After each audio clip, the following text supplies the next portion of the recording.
ότι το μωράκι όταν θα το αποφασίσει θα σηκωθεί και θα αρχίσει να περπατάει και μετά τα πρώτα 100 βήματα θα αρχίσει να τρέχει κιόλας. Δεν είναι έτσι. Θα σηκωθεί, θα κάνει ένα βήμα, θα πέσει, θα ξανασηκωθεί, θα κάνει ένα βήμα, θα κάνει 2, θα κάνει 3, θα πέσει, θα ξανασηκωθεί, θα κάνει κάποια βήματα, θα πέσει και πάντα έχει κάποιον δίπλα του που του λέει συνέχισε, θα τα καταφέρεις. Αν έχουμε αυτή την οτροπία για την επίτευξη κάθε στόχου, δεν ξέρω μέχρι πού μπορούμε να φτάσουμε. Δεν υπάρχει χαμπάρι σε αυτή την περίπτωση.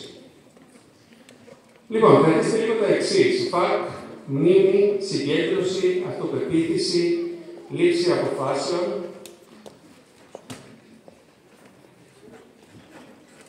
Και εδώ βλέπουμε το διάγραμμα.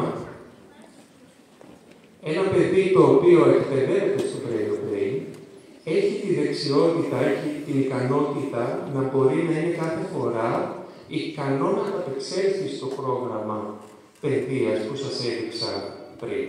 Και θα το δούμε εδώ σήμερα στη σκηνή live. Και είμαι πολύ χαρούμενος γι' αυτό. Λοιπόν, όσο ψηλός και αν είναι ο ουρανοξύστης, όλα ξεκινούν από τα θεμέλια. Και αυτά μπαίνουν στα πρώτα επίπεδα του brain. Έτσι, θα ήθελα να χωρίσουμε το brain σε δύο μέρη. Το πρώτο μέχρι το τέταρτο level, που βάζουμε τα θεμέλια, και το δεύτερο από το πέμπτο level και πάνω, και έτσι θα χωρίσουμε και τη σημερινή μας εκπαίδευση. Λοιπόν, πολλά είπα.